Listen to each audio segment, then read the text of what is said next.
Live with CDP Sports Talk, a weekly sports and entertainment podcast sponsored by Barry Cullen Chevrolet. Live on YouTube, Facebook, Twitter, Twitch, and LinkedIn.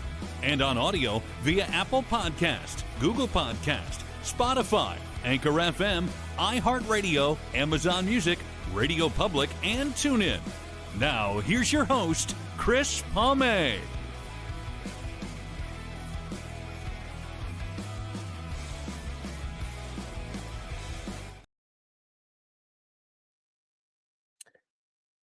Good afternoon, everybody. Welcome to season 14, episode 8, overall 723 of Live with CDP Sports and Entertainment Talk Show, brought to you by our friends at Barry Cullen Chevrolet Dealership, located at 905 Woodlawn Road West in the Guelph Auto Mall. Check out their website, barrycullen.com, for the newest selection of new and pre-owned GM vehicles, along with a great selection of all-electric vehicles, or EVs they call them, and Cadillac vehicles as well. You can call the dealership at 519-824-0210 and tell them Chris Palme sent you, or you can email them at info@barrycullen.com. Barry Cullen Chevrolet Dealership has been family-run and operated here in the city of Guelph since 1969. I hope everyone is having a great afternoon, or in some cases, great morning, wherever you're watching our show.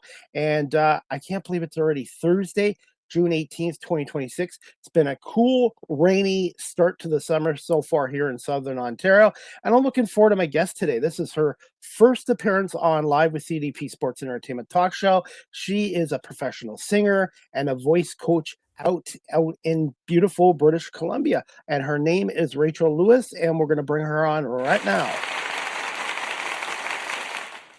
Good morning. Good morning, Rachel. How are you? Good morning. I'm doing well, other than my neck injury that I was telling you about. I hope your neck feels better, because you don't realize how much we need our neck, especially when you're driving a vehicle too. I've been turning like this all morning. So hopefully you get it fixed really soon. Thank you. Other than the neck, how are things out in British Columbia right now? Great. Yeah, we're coming into summer, and it's I live in a busy mountain town, so we're starting to see some more tourists trickle in, and the music scene is finally coming back since COVID, which we can probably talk about a little bit in a bit here. So I've got a bunch of gigs lined up, and I'm teaching voice lessons, and I teach group music classes for kids as well. So just staying busy. And I'm a mom of two myself. So that's a full-time job. That's a full-time job itself. Anyone in your family had musical ability such as yourself? Yeah. So I grew up in a musical family. My dad, he has been in rock and roll and country and Western bands since he was in high school. He plays tenor sax, fiddle, mandolin, acoustic guitar, and he sings and songwrites as well. So he definitely has music in his blood. And my mom loves music and has a good ear for singing and for harmonies and such, but she's not a performer, but she has always loved music and singing. She's in a choir now, actually. And then my oldest brother sings, songwrites, produces, plays drums, guitar. And then our other brother sings, songwrites, produces, plays guitar, and drums. They actually both play drums. So yes, lots of music in the family. Music's been a big part of your life. And I wanted to ask you this too. I've never been out to British Columbia. What do you love the most about British Columbia? Well, the topography, the mountains, the drives are also beautiful. You can't look any way without seeing some sort of gorgeous view. And, just like the West Coast living, it's chill. What are some of your favorite foods out in British Columbia? Well, I don't know what kind. See, I don't eat fish or seafood. So a lot of people would be like, oh, the seafood, but I'm not into that. So Neither am I. Yeah. So I had never tried sushi. Like, I eat non-fish sushi, but I had never tried sushi until I moved to BC. So for me, that's kind of like a BC food, even though I don't eat the seafood part of it, but definitely could eat sushi most days of the week. And I don't know what's kind of like native to BC other than seafood. I don't know. One of my favorite desserts is from British Columbia, Nanaimo bars. Nanaimo bar. They're Yes. amazing. I actually, it's funny you mentioned that because I just yesterday bought a box of Nanaimo bar like popsicle, like fudgicles. Oh my god! Nanaimo bar ones, yeah. And my husband opened the freezer and he's like, "What do we have here?" I've never tried them before, but yeah, they're a good time. I like the normal ones, but I also like the mint ones. Oh, nice. They're Yeah. addicting. They're I should try addicting. them sometime. Yeah. They're addicting. So, how's the music scene right now in British Columbia? As far as I know, it's hopping. Like I say, I live in a pretty touristy area, so we get a lot of musicians that, like, I've lived here for 19 years, so I've seen a lot of musicians come and go out of this area. And there is lots going on in Vancouver, obviously. Sometimes we'll go down there. And that reminds me, I have some exciting news that I should probably tell you, speaking of Vancouver. But there are lots of shows that happen down there. We've been to several comedy shows and music concerts. And there was a long period of time where gigs for people like me were not as plentiful as they were before the pandemic. So it's finally starting to pick up back to a normal level now. There was a time when people were foregoing spending money on live music and either just hiring a DJ or just doing it themselves on their Spotify playlist, because everyone lost so much money during COVID that was not a priority. So now the weddings are coming back, the private events and the corporates are coming back, and the public shows, the bars are opening up their music again. It's nice to see. It took a while. Now, when we were shut down, did you do any live performances on live stream? Because I've had a number of comedians on my show during the pandemic, and they said they were able to do their comedy through live streaming, but Right. It's not nearly the same as the live performances. Oh yeah, you can't feed off the energy of the audience. I did one. I did sort of two.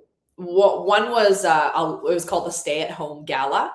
So it was a gala that people bought tickets to, and they dressed up like they were going to a gala. And I was part of the live entertainment online during that gala. So that was one that I did. And then I did like a compilation video that I was part of for Canada Day celebrations. So they had some musicians sing through the anthem, and then they chopped it all up and did like a montage. So that was neat. And then I taught a few students online as well, which I'm obviously doing a lot more of now that I've realized how possible it is. And people ask me all the time, like, does it really work coaching voice online? Like, how do you do that? And I've actually been surprised at how easy it can be. And Zoom has even an option for like making the lag a little bit less. So we use that. Something about Sound for Musicians that they have that I can use too. You mentioned you had some news. Are you able to share it about Vancouver? Yeah. So have you ever heard of a guy named Fulton Lee? I might. He's from the States, but when I describe his video, you might hear of this. So he makes Instagram and TikTok videos where he sets up a sign with like a music station in public parks, and he'll set up a sign that says "Sit here if you can sing," and then people will come and sit at his table, and he'll kind of teach them one of his songs on the fly. So he's going on tour, and he made an Instagram video asking people from all the tour stops who were singers to audition to come on stage with him and do a few songs with him at his show. So I auditioned for the Vancouver one, and he asked me to do it. So he's going to be performing at the Pearl in Vancouver. I think the capacity is about 500 seats. And he's sent me what I need to learn for that show. So he's a pretty big, like, he's got like 2.5 million followers on Instagram. So I imagine his show will be sold out. and I'm really looking forward to that. That's next month. Congratulations. Thank you. That is awesome. And you're going to have to take some pictures and videos of that too and post on social media. And, and you know this as well, being in media or music, any kind of exposure or opportunities just helps with your career. Absolutely. Yeah. Yeah. And he's got a big following. So hopefully that can help me as well. Do you have any plans for Canada Day, July 1st performances? No, not yet. No. Usually the ones I get are through like the local arts council. But I don't have any so far. Just my kids have been asked to participate in the Canada Day parade. That's it. That's okay too. Now I'm based in Guelph, which is about an hour from Toronto. And can you just tell my audience just a little bit about yourself and who are some of your favorite music artists, female and male, when you're growing up? Oh, well, that's an easy answer. I'm a Spice Girls girl through and through. I started singing. My mom says I was singing before I could talk. And then my first performance was in kindergarten in front of the whole school. And then by the time I was 8, I started taking voice lessons. And then I started guitar and I wrote my own album and produced it myself in high school. And then I sold it at my school and gave half the proceeds to children's cancer research. And then I produced my second album after that. So this was all like age 14 and 15.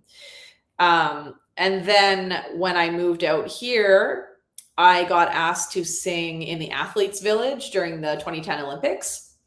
So I was the entertainment for the athletes in their like coffee shop lounge. So they had a piano set up there and a mic, and I played for the Olympic athletes, which was obviously a very unique experience. Very cool. So during that time, I had a lady that I knew. I think I babysat her kids a couple times. She asked me if my brother could teach her daughter singing because he teaches guitar. And I said, I don't think he teaches singing, but I could teach her. And she said, oh, really? Great. Awesome. When could she start? And that was my very first voice student, was this like 13-year-old girl. She started coming every week for like $20 a lesson. And then she brought all her 13, 14-year-old girlfriends. And before I knew it, I had like 20, 13-year-old girls coming every week. So my vocal coaching career happened very organically. It wasn't something that I was setting out to do. I think I was still like trying to make it big at that time. So I was focusing all my energy on like making YouTube videos and recording albums in LA and getting myself out there to try to like become famous, which is not really my goal anymore. But, so growing up, I listened to the Spice Girls a lot. And then I gravitated toward the vocal diva queens like Christina Aguilera, Beyonce, Mariah Carey, anyone who could challenge me vocally. Right. And I feel like even though, like, as you age, you still kind of fall back on that nostalgic music that makes you feel young again. Right. Not that I'm like super old, but it brings me back to when I was like, a teenager. Besides your family, who else did you have as a music influencer or a mentor? Well, my first voice coach ever, her name was Debbie, and I started with her when I was 8. She planted some serious roots in me. She was very encouraging and patient with me. I was a pretty spicy little kid with some big opinions, and she was very patient and awesome with me. And she got me into some of my first performance experiences. And she was writing and recording her own albums at the time as well. So she was someone that I looked up to. And then when I moved to Ottawa, so she must have been in Edmonton. Then I moved to Ottawa, and I had this new voice coach named Rob, who really got me into performing and showmanship and recording. And he developed like a girls vocal group, and we were called Baby Blue. And I think there was about 5 or 6 of us. And we practiced things like harmonies and trills and runs and, all the pop star stuff that I really wanted. So between Debbie and Rob, they were like very big influences in who I became as a musician. And my brothers, big time. Yeah. You said besides family, but my brothers have always been pumping out original music ever since I can remember. And I've always loved listening to their stuff. And I know all the lyrics to all their songs. So they're my big brothers. So I always looked up to them. Rachel, for our audience that are watching our show live stream or later on the audio platforms, there's somebody out there that's looking to get into the music industry. What advice would you give to them from your experiences? Well, it's all moved online these days, right? So, I mean, getting into the music industry, it could mean small or it could mean huge. I personally never made it big and played any stadiums or anything like that. Although that's not true. I sang the national anthem at an Edmonton Eskimos football game. I think awesome. There was like 40,000 people or something there. But and I've sang for the Canucks, the Vancouver Canucks. That's a big deal. That's amazing. So I have sung for a couple sports teams. But as far as doing my own Rogers Arena type show, I haven't done that. So I don't know if I'm the best person to give advice if you're trying to make it big in the music industry, but it used to be that you would be performing live and someone from a label would spot you, right? And that was always the dream, was the more that I play live, the more exposure I'm getting. And then maybe someday someone's going to tell me that they want to make me a star. I've even sang with Gene Simmons and here in BC. He owns a place around here. So on one New Year's Eve, he was just jamming with the band at a local pub, and I got up there and sang a few songs with him. So what was that like? What was that experience like? He's super chill. He just had his glasses on and he's just playing the bass and just he's just chill. He was just enjoying it. And I love that. That even when you're a rock star, you can still see that they have an actual true passion for music. He didn't need to do that. He gets paid millions of dollars to be Gene Simmons, but he just wanted to come up and play some tunes because he loves it. And then Sarah McLachlan, I've hung out with her a little bit here. She has some family friends that I knew, and we just hung out at their house, nothing official. So, now I've forgotten the question. So if someone was trying, first of all, I would say, don't stop perfecting your craft. If you're a songwriter, make sure you're writing lots, because you're going to get a bunch of crappy songs before you get that hit, right?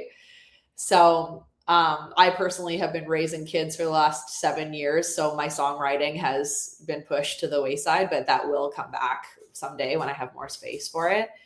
Get online. You got to get your Facebook page set up, your Instagram set up, your TikTok, I don't know if Twitter is still as alive as it used to be. X and Blue Sky. Okay, Blue Sky I haven't heard of, but I definitely am not on those ones. I focus on the Facebook, Instagram, and TikTok. And the cool thing about TikTok is you can go live. Yes. So you can gain followers from that. You can play live on that. Get some fans going, build your following, it's all about creating content these days. And that's a full-time job. That's a full-time job. And most people find it exhausting, and that's what's going to separate the people who succeed and the ones who give up, because they're just I can't do this. I already work a serving job to support my music career. When am I supposed to be making all this content? So yeah, it's a different world for sure. I wear 10 different hats, not just this hat. I literally wear 10 hats, but you know what? It's good, because the more things you do, it doesn't mean you're the best at everything, but the more things you can do in the music industry, the media industry, any career, it makes you more valuable to somebody else if you do work for somebody else as well. And when you're doing it yourself, it's also good, because then you know. Yeah. So yeah. I also wear many hats, as I mentioned before. I used to teach Zumba for 10 years. I do photography as well. I've done lots of childcare. I have lots of things always on the go. So That's just how I've always done it, because I didn't go to university. And I mean, I did go to university for one semester, and then LA called and was like, hey, do you want to go record an album with Britney Spears's and Kelly Clarkson's producer? And I was like, see you later, university. Wow. So ever since then, it's been up to me to find income streams and build revenue and build a brand and get, and keep relationships and all that stuff. Otherwise, I'd be going to get some 9-to-5 that had nothing to do with music, which was not going to fulfill me. So I've managed to make a career out of just music and photography and the arts. Yeah. Well, I was in security for 2 decades, and it was a high-paying job. I had pensions and benefits, but during the pandemic, I went through a work divorce on both sides. I wasn't happy there anymore, and I got a taste of the broadcasting bug from volunteering, and I switched over careers at the age of 47, and now I'm 53, and I love what I'm doing. And just storytelling too. Musicians are storytellers, just like what I'm doing is storytelling. And I just think it's great. I wanted to ask you this too, Rachel. Any plans for a book or your own podcast show in the future? Oh my gosh, no, I hadn't even thought about it. What would I write a book about? Just about your music career and I don't feel like I'm interesting enough for that. No? I don't know. I don't know. I've not thought about it. Actually, no. Podcast, like inviting other people on? Yeah, just a music podcast, like bring on musicians or songwriters or people connected with the music industry with Rachel Lewis Music Podcast or something like that. Look at you planting the seed. I like it. This technology really is amazing. It really does shrink the world down, doesn't it? Yeah. Yeah. We're very connected, regardless of where we are. I wanted to get your thoughts. Do you feel AI is shrinking the creativity in the music industries in terms of songwriting? Yeah. I think it worries artists and it worries fans, because people don't know what to believe anymore. They don't believe in authenticity anymore. Unless you're creating something from scratch live in front of somebody and they can see you doing it, they're not going to believe that you did it. There's this guy who does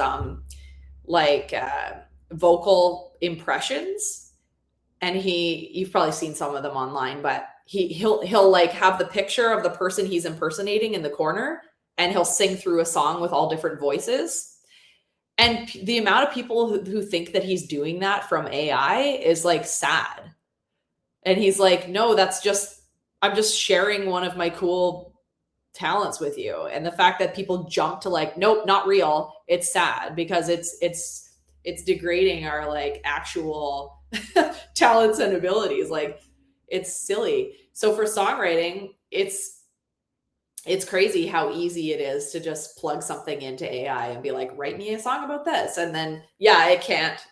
Well, yeah, they can. They could create melodies and backing tracks and everything now. So I think it would be helpful for someone who didn't know how to play an instrument if they wrote their song and their lyrics and their melody organically, and then maybe had AI produce a backing track for them. Like, that to me is okay. But if people are writing lyrics through AI, like, that's definitely taking away from the creativity. I don't think that people shouldn't do it. I'm not like against if someone's just dipping their toe in or like just starting. But like, I have a young student right now. I think she's 12, and she switched from doing vocal training just a few weeks ago. She used to come in and do vocal training. Now she comes in to do songwriting, because that's what she's really interested in right now. So she brings in her journal, and we've been working on the same song together for the last few weeks. And sometimes I have to stop myself and be like, nope, you can't mention AI, or like the only AI that I used when I was 13 and writing songs was rhymingdictionary.com.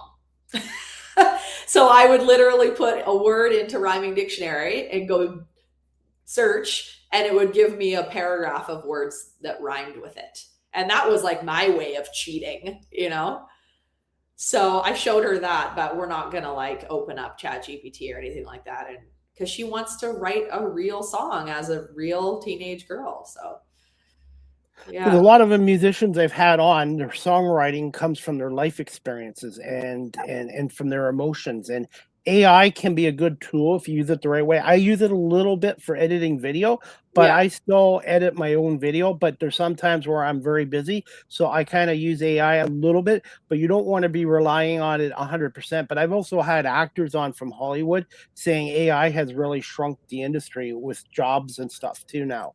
yeah, I can see that. Yeah, I definitely use it for content creation. I think it's a really good tool for giving you ideas. Um, but no, you can't. You got to still be a human. And the thing, people connect with other humans, and they Yeah. can tell. So you're not going to get very far if you're just like an AI operated machine. And I have some non-AI viewers watching. Diane Lewis is watching us on Facebook. Very interesting. Thank you, Diane. And I'm assuming she's related to you by your last name. Diana, yeah, she's my mother-in-law. Well, I'll tell Diane. Well, Diana, thank you for watching and watching on Facebook. And we have a gentleman watching on YouTube. He says, very informative conversation. And that's what I try to do with my talk shows, to have guests on that have interesting careers and stories that they want to share on here. Yeah, nice. Now, I wanted to ask you as well. Where do you get? I was going to call you Diana there. Sorry, Rachel. Rachel, when you do your songwriting, where do you get some of your inspirations from? Well, like I say, I have not been heavy on the songwriting in the last 7 years. But my inspiration has always just come from the people and the relationships in my life. I even wrote a song about a girl that I went to high school with who I wasn't even that like good of friends with, but I kind of knew her story and I knew she was struggling. So I wrote a song that was just titled her name, about her story, sort of like as the perspective of the storyteller. So like, yeah, the song that I sent you this morning, it was about a guy that I dated, and then we broke up, and then a good friend of mine came and asked me permission to date him next. So, I've written songs about my kids. I wrote one called "Give You the Moon" because my first son loved the moon when he was 1 and 2. So, and then I wrote my husband a song for our wedding ceremony and sang it at our wedding. That was called "Sing to You," and it was basically about one of my promises is to always sing to him. So I would say all my inspiration. Oh, there's an ant on my printer. All of my inspiration comes from. New song right there. Ant on my printer song. Yeah. Right on live TV. That's my first ant on TV. Yeah, he's just a little guy. Rachel, I wanted to get your thoughts too on technology. It's been great for artists getting their music out there, but what's your thoughts on live streaming like Spotify, Apple iTunes? Do you feel that it does give the musicians and artists more exposure, but do you feel you guys should get compensated more for your music? I don't know. Okay, yeah. I like sometimes I'll get like a random royalty payment in my account. It'll be like in Canada, it's called, you probably know SOCAN. So when you get like a royalty payment for something playing on the radio or anything like that, but it'll be like 15 cents or like 37 cents or Wow. something. So yeah, I'm just a little guy though. Like I don't know what the bigger artists are raking in from streaming platforms.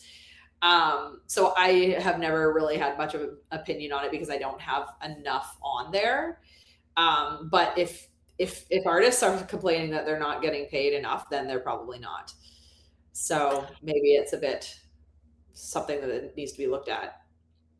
Any plans to put some of your music on a vinyl album since vinyl albums are popular again? Vinyl. Maybe one day once I have some new material. Yeah, I'm certainly not pumping out any compact discs. Do they still even exist, CDs? I don't know. I don't think they produce on them anymore. Cassette tape. Cassette tapes. I still have some cassette tapes back from the 80s and 90s and some CDs, but my new vehicle does not have a CD player in it now. So No. everything it's all satellite radio and stuff.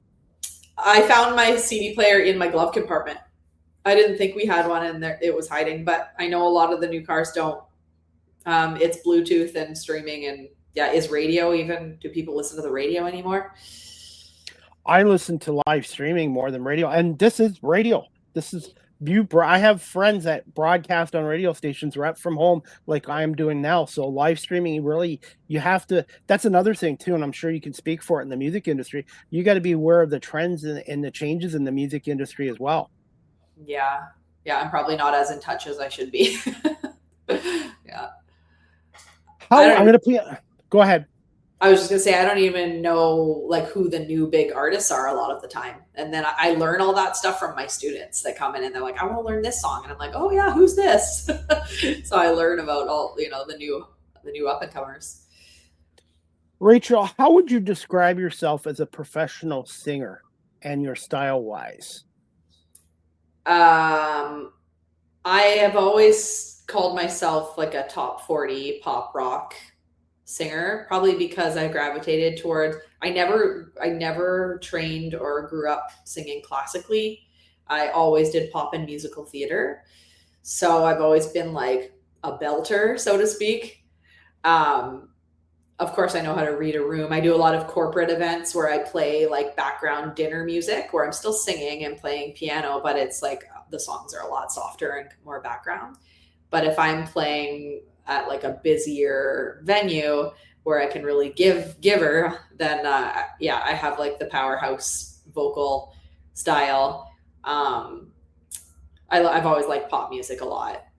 My vocals are pretty dynamic. I can do many different styles in a large range. And then I also throw on like little intricate, vocal timbres depending on what artist I'm singing. So like I'll throw a little like Alanis-y twang in an Alanis song, or a little MJ type thing when I'm doing a Michael. So it's fun. I think you should just feel free to experiment and play with your voice. I always say to my students that half of getting good at singing is getting to know your voice really well. Now, I wanted to ask you this as well, because I can see it in your background. I'm going to put you on the spot here. What was your first musical instrument you learned to play? Well, yeah, other than my own vocal cords, was the guitar. So I'm a lefty. These are both lefty. Same here. I'm a lefty. Nice. So is my brother. Yeah, the middle brother. So I think he taught me some of my first chords, but then I started taking guitar lessons at the conservatory in Ottawa. So I think I was 13 or 14 when I started. Well, okay, I took a year of piano when I was 7, but the teacher fired me because I refused to learn to read sheet music. I memorized, and is someone asking me a question? Yes, this is Mandog 2026. He's one of my viewers. Okay. He's watching on YouTube. Thank you, Mandog. He says, hello, Rachel. Thank you for being here. Have you ever thought of singing in a group with your family, or is everyone else on their own single journey? Oh, that's so sweet. So it's funny. We were just we joke that we're like the Partridge Family. I want to show you this video, but I'd have to find it. We just went camping with like our whole family. Both my brothers and my parents came and visited us while we were there. And I said, okay, while we're all together, I really want us to record You Are My Sunshine together as a family. And we have it. And we just recorded it like not long ago. So we definitely sing like in 3-part harmony together as a family. And my brothers and I have had a couple projects. I'm just looking down because I'm trying to find this video while I'm talking. But my oldest brother and I had a duo group where we did children's music, and we were called Mitten Strings. And that was really fun. I found the camping trip here, so it's in here. I found it. so we were Mitten Strings, and then the three of us together, my two brothers and I, we had like this joke band called the Ukuleles, and we all played ukulele and played top 40 hits. But no, we've not done like a full family band or anything like this. Okay, this is my family and I singing "You Are My Sunshine" on a camping trip. Live with CDP. My only sunshine, you make me happy when skies are gray. You'll never know, dear, how much I love you. Please don't take my sunshine away. So that's the fam. Good job. We're pretty cute.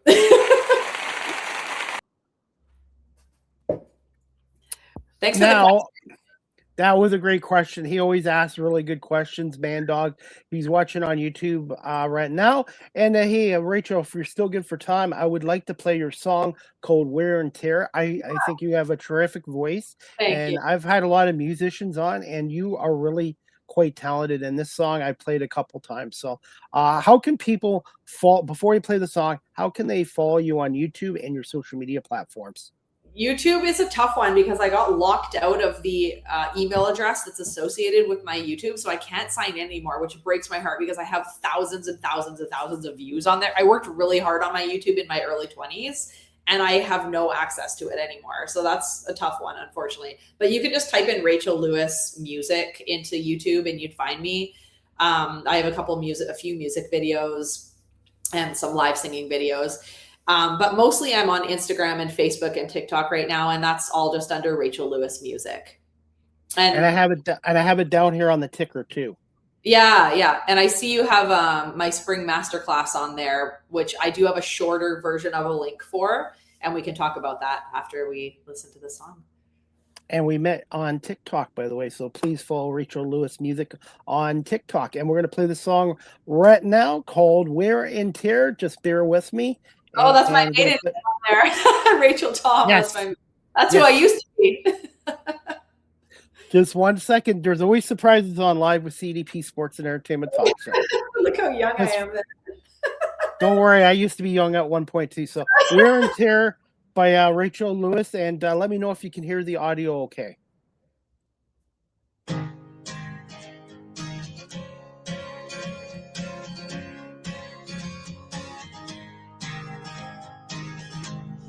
I never really wanted to say goodbye. This is why you caught the tears I cried at the corner of your eye.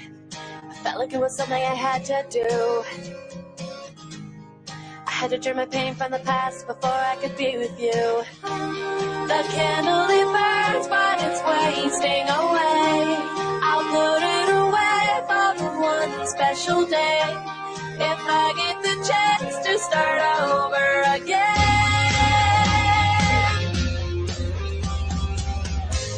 I picked you up and dropped you down. The wear and tear wasn't fair to put on you.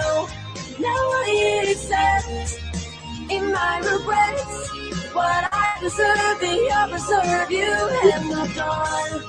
One normal day she came to me and told me the news so simply. She said, hey, you know this is hard for me,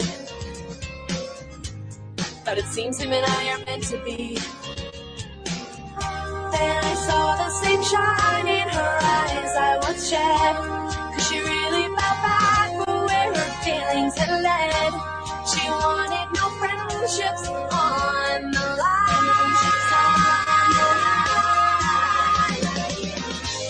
I picked you up and dropped you down. The wear and tear, it wasn't fair to put on you. Now I accept in my regrets what I deserve, and you preserve. You have moved on. Then I saw the same shine in her eyes I once shed, 'cause she really felt back where her feelings had led. She wanted no friendships on the line.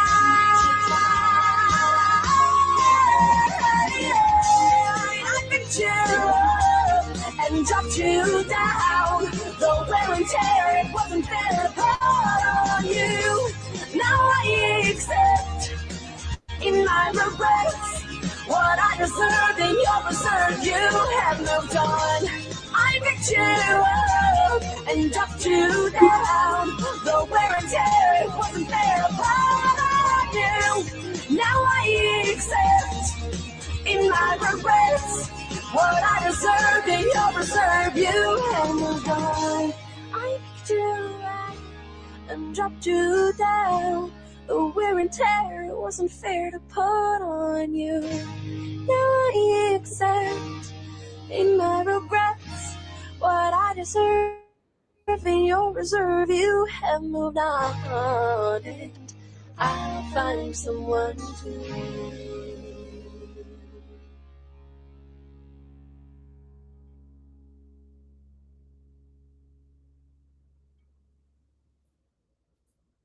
Rachel, thoughts on this song, Wear and Tear? My thoughts, well, I did find someone too, for one. Yeah, that's a trip. Like it reminds me that I need to release something just as good, like very soon, because like I wrote that song a long time ago, and we certainly didn't have AI. Oh, thank you. And I feel like Mad Dog's just saying he loves your writing in passion. Yeah, thank you. My voice has matured since that recording as well. I do sound younger for sure. But yeah, like you were saying before, music is timeless. And I feel like for me personally, that's kind of like my timeless song. I'm going to put you on the spot here with this question. What 3 words to describe yourself as a professional singer, and what were some of your most memorable live performances so far in your career? 3 words to describe myself as a professional singer. Okay, well, I would say dynamic, powerful, and I don't know. I guess I would say like maybe adaptable. Yeah. Some of my most memorable live performances. So I talked about the Olympics, playing for the Olympic athletes. So that was definitely up there. And then during the Olympics as well, I performed with Canadian country artist Barney Bentall. He was on the main stage during the Olympics, and me and a few other local artists got to prepare a few songs with him. I also opened up for a Canadian fiddler named Ashley McIsaac. I believe that was during the Olympics as well. A lot of good stuff came out of the Olympics for me. And then like playing with Gene Simmons, obviously at a local pub was a highlight, but it wasn't like a planned gig. It was more like an impromptu appearance. And I can remember pretty well every wedding ceremony I've played at.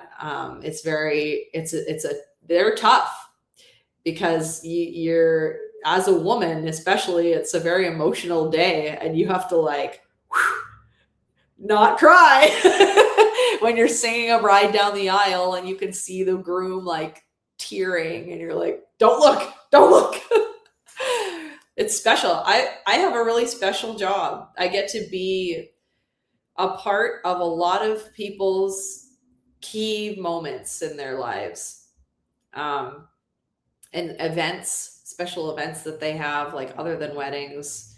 I've sang at funerals. I've sang at bar mitzvahs. I've sang on top of multiple mountains. I've lugged all my gear up gondolas more times than I can count. What was it like singing at funerals? Because usually funerals are kind of more of sad. Yeah, and that was another one that I had to not cry at because they asked me to learn her favorite song. So it was a client whose mother had passed, and they're like, her favorite song was "Killing Me Softly." So it would mean a lot to us if you could learn that and play it at some point in the evening. So it was during the like reception part, and I just got set up on a little stage with the keyboard, and I just played like easy listening, nice songs. They just wanted to have like a live musical presence there, and I guess music meant a lot to her, and they just asked for that one song to be learned, and then the rest I just felt out myself. So they were very appreciative, and like, yeah, there wasn't anyone like just, you know, everyone was, you know, celebrating her life at that point. So yeah, I've done all different kinds of events. I've done father-daughter dances and all sorts of stuff. By the way, they did make a movie about the wedding singer back in 1998 with Adam Sandler and Drew Barrymore. Love it. So that song that he sings to her on the airplane, Grow Old With You, that song is what my brother sang live at my wedding for my first dance. And he actually surprised us by writing an additional verse that was personal to us. And now I have a title for your podcast, if you have a podcast in the future, the Wedding Singer Podcast. It's a good one. What's been one of the most unique places that you've sang at live? I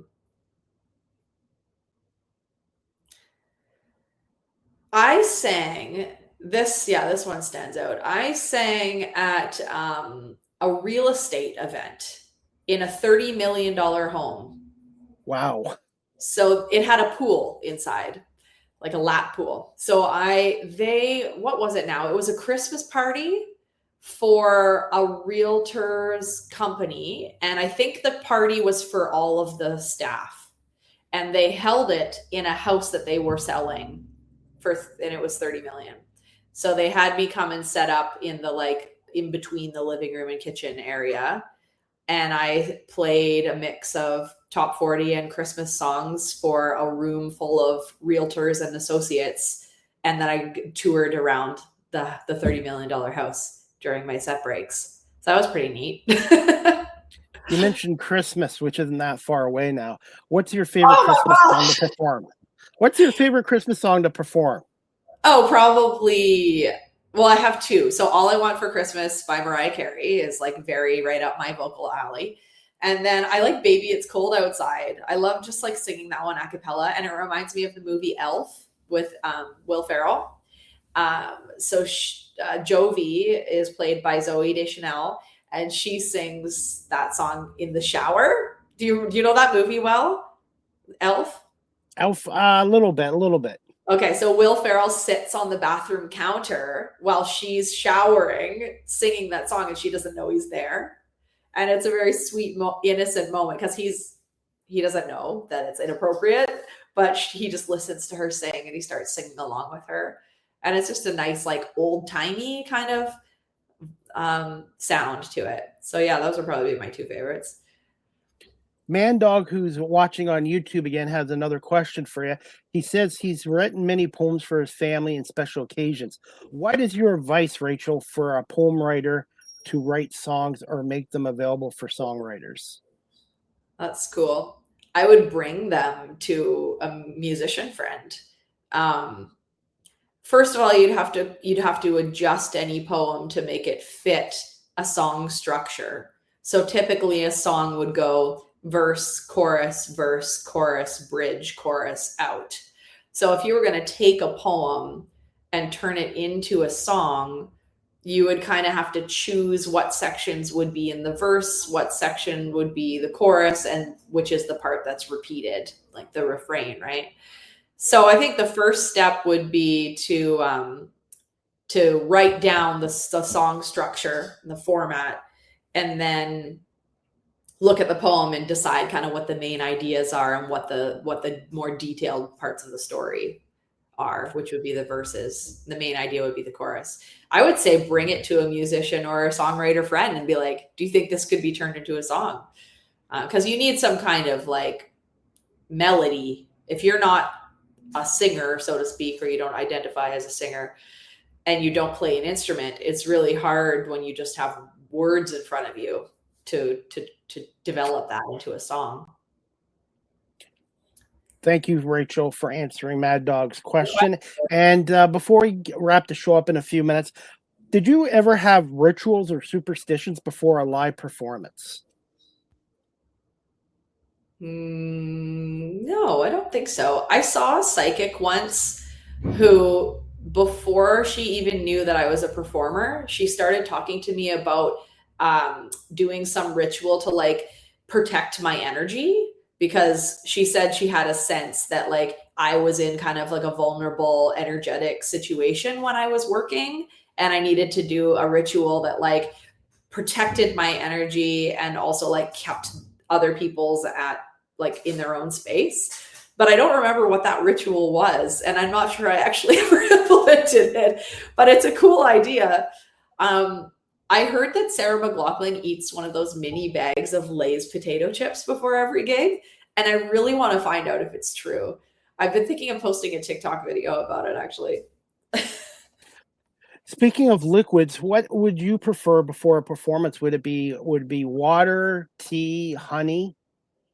I've never done the honey thing. People say that they think that tea, like warm water with lemon and honey, is a thing. I don't know. I think it just feels nice, but sugar is even though it's natural, it's an inflammatory. So it's not going to do your cords any good. Lemon is very citrusy and acidic, so that's not going to do your stomach or your voice any good. I definitely have water with me when I perform. Depending on the venue, I also will have a glass of white wine, not red because that stains your mouth, and not beer because that makes you burp. So the two drinks I usually have going are like a soda water and a white wine. How would you describe yourself as a voice coach? And what are some keys to becoming a successful singer from your experience? Oh, wow.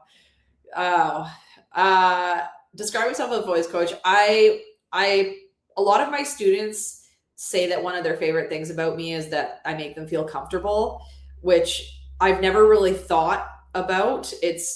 I'm just happy that comes naturally to me, because singing is very vulnerable for people who are just starting or already have insecurities about their voice. So I would describe myself as fun, relaxed, and like not rigid. I always say to my students, like on the first day, I'm not going to make you learn Ave Maria or Italian, or like I don't teach like that. I want you to sing the songs that resonate with you. Whether I've taught country, I've taught pop, musical theater. I even had a student for a while who's in a punk band, and he was doing like pretty heavy punk songs. So I'm happy to help my students through whatever music interests them and they feel good singing. That's really important. I'm very organized. I keep a Word document for every lesson that my student has, and they all have their own folder so that we can watch progress. I think it's really important for students' confidence to be able to see how they've improved over time. And the key to becoming a successful singer, yeah, like I said before, you have to get to know your voice really well. But the catch-22 with that is people who are kind of aspiring to be a successful singer often feel scared to try.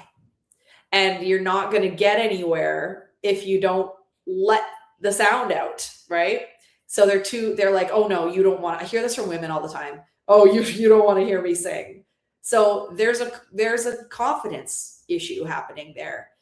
And what I'm learning and I know we haven't talked about my vocal coaching course yet, but what I'm learning as I'm building this online vocal coaching course that I'm about to launch is there's often one moment, a very specific moment that a person can remember that happened in their life that turned their voice off, which is very sad to me. And anyone who's listening needs to remember that your words are very powerful.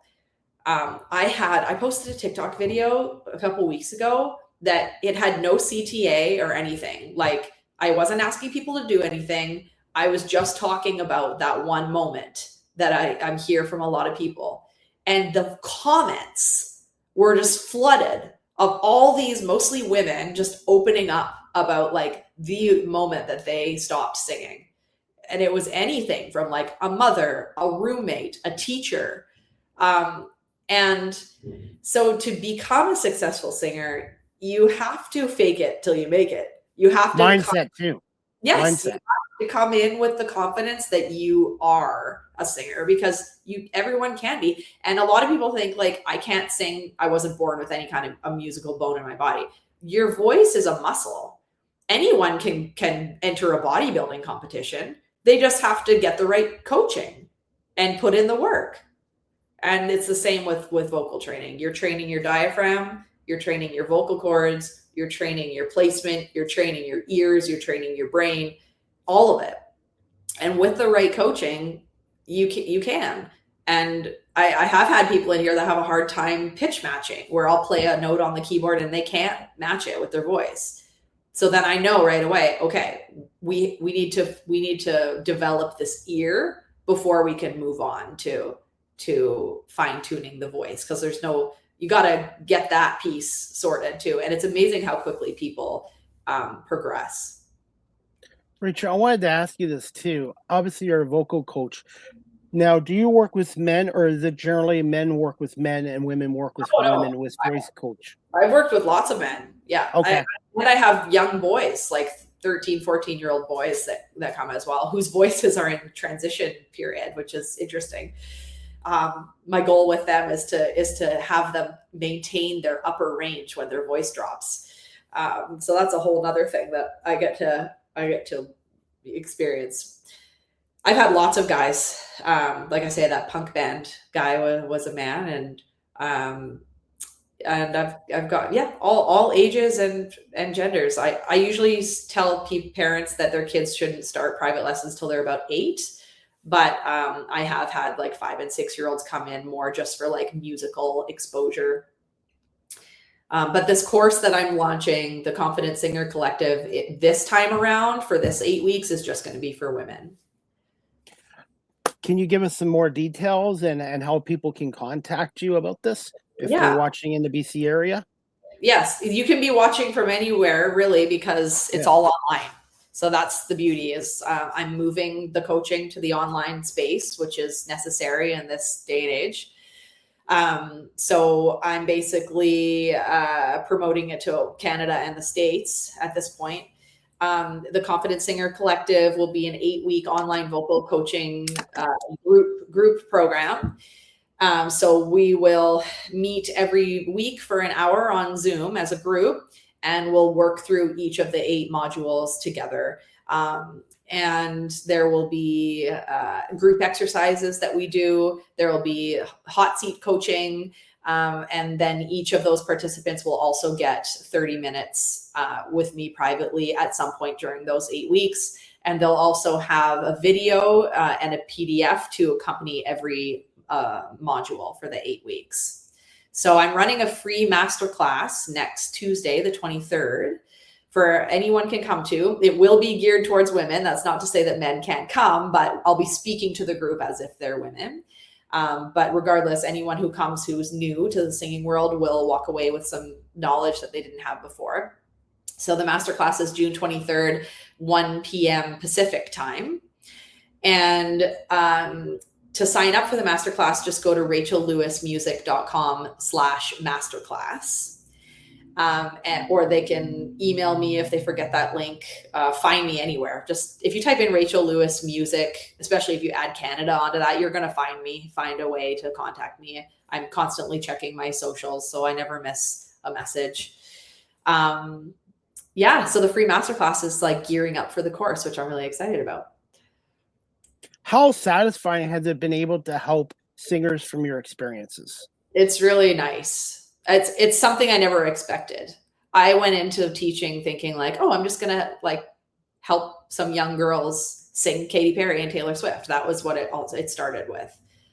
And then it started becoming women with older kids, maybe teenagers, who used to love singing, but then were parenting for the last 14 years and completely lost their connection with their singing voice. They say, I've always wanted to do this, but I never had the time or the capacity to do it for myself. And now I finally do. And then seeing their progress and like how much more comfortable they get every week with me and with their own voice is very rewarding. Mandog has another question. Last question for Mandog, because we're going to wrap this up in 5 minutes. Mandog 2026, who's watching on YouTube, he wants to ask you, what is your advice to a person who loves music and singing, but can't carry a tune without a track and hates his recorded voice? P.S. I love your family singing together. Oh, thank you. So if you feel that you can't carry a tune, a cappella, which would be without a track, your best bet is going to be to do some ear training. There are ear training courses that you can buy online that you can move through at your own pace. I personally did one way back in the day, maybe 25 years ago. Can't carry a tune without a track. Hates your recorded voice. So hating your recorded voice, that's a mindset thing, right? And the more comfortable you get and with exploring with your voice, the more confidence you'll build. You have to build the confidence so that when you're singing, you're feeling good about it. If you're already singing and feeling, oh gosh, this is awful, then it's going to sound awful when you listen to it back. But the more confident you feel in your abilities, which comes from your willingness to explore and be coached, that will change. You'll be like, wow, what a difference between, like, if you listen to a 3-month difference, even with the right coaching, it's pretty quick. Thanks, Mad Dog, for that question. As we wrap up the show, I'm going to put you on the spot here, Rachel. What is next on your bucket list? And can you tell our audience about any more live music performances in the near future for you in British Columbia? Next on the bucket list, I'm going to develop these online programs. That's really what I'm focusing on. So right now is the women's group. And then I'm hoping to launch a men's group. And then I want to launch like a preteen pop star group. So then eventually the goal is to have all 3 of those courses running at the same time. And then I'll package them and sell them passively as well. So without my involvement. So the idea is to do the courses, package them up with the video modules and the PDFs, and then sell those online as well. So that's kind of the goal with those 3. And live music performances, I mean, yeah, I've got a bunch coming up. Let me open here. I've got like a few farmers markets. I've got like an arts council gigs in town, a couple bars. I have like a private party one at a cultural center. I have a wedding in August. I have a corporate in September and some more farmers markets. The farmers market ones are really chill, but they're some of my favorite gigs because they're outside, first of all. And it's just like, there's no ceiling. So you can just, you don't have to worry about like sound as much. And the kids, there's always kids like dancing and running around, and just everyone's in a happy mood and just like eating their kettle corn. And yeah, it's just a fun. I play at 2 different farmers markets in 2 different towns. So. And when you perform live, how important is it finding the right outfit? It depends what I'm playing at. Like, I play in this at the farmer's market with my jean shorts. And if I'm playing a corporate or a wedding, I say we because I also play in a band. So we do like receptions and that sort of thing. We definitely find out if there's like a color scheme. And then we'll try to fit within that. Otherwise it's like black, but yeah, I definitely put thought into my outfit. I probably also need some new clothes, but it's not something that I stress over. I just want to look like presentable and put together. But this Fulton Lee, I will say this Fulton Lee that's coming up in July, I bought a whole new outfit for that. I have like a full rock star outfit for that. It's boots and everything. You'll have to, what color? Black. It's like all black, leathery. Yeah. Sparkly, so like a sequin top. You'll have to take some pictures and videos of this. Yeah, I will. So, hey, as we wrap up the show, what's a fun fact about yourself in the province of British Columbia for people like myself who've never been to BC yet? Fun fact about myself is I can yodel. Oh, And wow. Did not know that. a fun fact about British Columbia, I live very close to what was voted the most romantic highway on earth. So we drive very frequently the most beautiful romantic highway that exists. So yeah, and we have little like animals. I live near, I see bears all the time. We have little like marmots and yeah, just living amongst the wildlife. Finally, this is a new segment on my show, by the way. It's called Ask the Host CDP a Question. Do you have a question to put me on the hot seat as we wrap this up? Oh my gosh, I wish I knew that I was going to be asking you something. Okay. Oh, this is so typical. If you could interview any musician, living or dead, who would it be? Any musician? Living or not living? Oh, I grew up in the 70s, so I love classic rock. I like Motown music. I like classic rock music. I now like country music because I've had a number of country music artists on my show. My music diverse have changed doing this talk show. Yeah. I would say,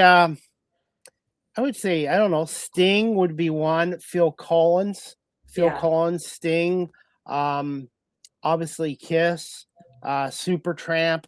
There's probably a number, but I would say number one would be Phil Collins. Nice. Well, maybe I can get you hooked up with Gene Simmons. Kiss, yeah, because that's what I grew up with in the 70s. Nice. Kiss was big back then. Well, they're big now, but it was. I think the 70s and 80s is kind of the golden era of music. Some people say the 50s and 60s, but I just find music back then was so creative. But Stevie Nicks is someone else who I like, and I'm hoping to see play one day. Yeah. Yeah, she's great. Well, thank you so much for having me. Well, Rachel, thank you so much for coming on. And where can our audience again follow you on social media and your website and the best way of contacting you? Yeah, my handle on everything is at Rachel Lewis Music.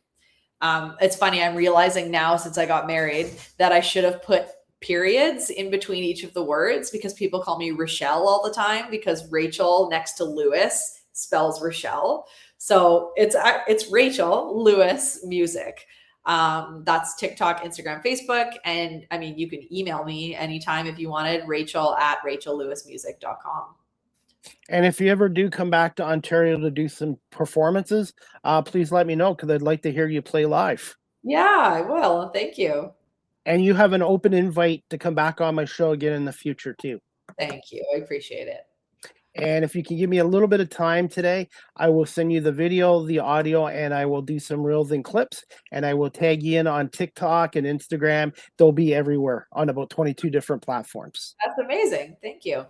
Well, thank you so much, Rachel. Continued success with your professional music career and as a voice coach. And by the way, a fun fact about me, I did karaoke once in New York. I emptied out a bar. I have no God-given musical ability. It was fun doing it because I had a few drinks in me, but I do not have musical ability. Mine is more talking and listening. Oh, and what was your karaoke song? Don't Stop Believing by Journey. This Is How We Do It by Montel Jordan. And I can't remember the other one. Kiss, Detroit Rock City. There you go. Nice. I love it. But it was a lot of fun. But hey, Rachel, I want to say thank you so much for coming on here. And hopefully we'll have you back on again here in the future and continued success. Thank you so much for doing this today on Live with CDP Sports and Entertainment Talk Show. Thank you so much, Rachel. Have a great afternoon. You too. All right, everyone. That wraps up season 14, episode 8, overall 723 of Live with CDP Sports and Entertainment Talk Show, brought to you by our friends at Barry Cullen Chevrolet Dealership here in Guelph. I want to say thank you to Rachel Lewis for coming on our show today. She is a professional singer and a voice coach in British Columbia, Canada, which I need to get out there one day as well. So thank you so much to Rachel Lewis. Please check out her website, Rachel Lewis Music. She is on all social media platforms as well. They're all on the graphic and tickers here as well. And as we wrap up this show, guys, I do have another show today. The next Live with CDP Sports and Entertainment Talk Show, brought to you by BarryCullin.com, is going to be tonight, Thursday, June 18th at 8 p.m. Eastern, with special guest Nikki Whitehorse, WWF superfan and insider. So if you're a fan of pro wrestling and the WWE, Nikki Whitehorse will be on to talk about the latest going on in the WWE and maybe her SummerSlam predictions as well. So I'm looking forward to having my friend Nikki Whitehorse on her 5th appearance tonight to talk some pro wrestling. As the late Billy Red Lyons would say, don't you dare miss it, which is 8 p.m. tonight. And as we wrap up the show quickly, guys, again, at Barry Cullen Chevrolet right now, there is an EV health check for change. Help support your local children's hospital with an EV health check for change package. For each package purchase, $10 will be donated directly to your children's hospital.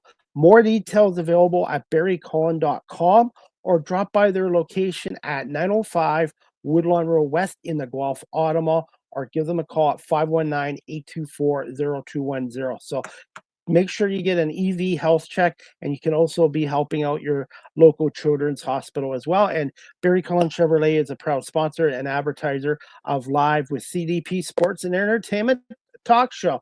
And as we wrap up this show, guys, if you're looking to adopt a pet, check out the Cambridge and District Humane Society, located at 1650 Dunbar Road in Cambridge, Ontario.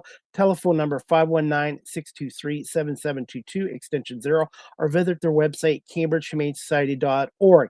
All the pets and animals that are up for adoption, they are on the cambridgehumanesociety.org website, and they do have a barbecue coming up tomorrow at Fresco around noontime in Cambridge.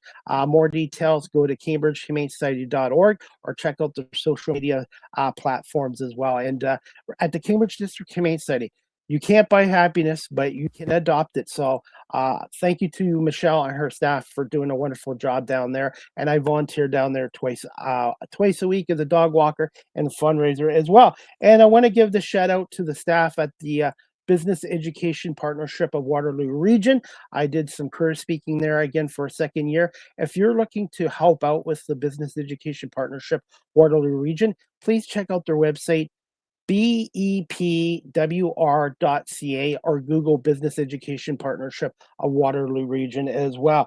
And that is about it for today's show, guys. Again, I want to say thank you to Rachel Lewis, a professional singer and a voiceover coach, for coming on here today as well. And there's 2 other charities I want to shout out to: the donkeysanctuary.ca and niagarasbca.com. So if you are wanting to help out these organizations, go to the donkeysituation.ca. They're based out of Pufflunch. And if you're in the Niagara region and you're looking to adopt a pet or a cat or help them out, go to niagarasbca.com as well. And again, I want to say thank you to everyone for watching this show on Facebook, LinkedIn, YouTube, Twitch, X, and Instagram.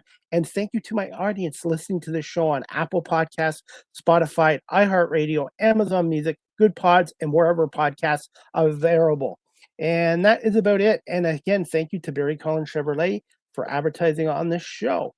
And if you're looking to advertise on the show, you can email me at cpame19@gmail.com or DM me on my social media platforms. My prices are very reasonable and competitive, and I'm on 21 platforms. So if you're interested in advertising your business and company on Live with CDP Sports Entertainment Talk Show, please give me a shout out at cpame19@gmail.com. And that is about it for today's show, guys. Again, thank you to Rachel Lewis, singer, voiceover coach in British Columbia, for coming on here today. And we'll see you back here tonight at 8 o'clock Eastern, 5 on the West Coast, with Nikki Whitehorse, WWE superfan and my WWF insider, talking some pro wrestling today. What you gonna do, brothers, when CDP mania runs wild on you? I hope everybody has a great afternoon, and we'll see you back here tonight at 8 p.m. with Nikki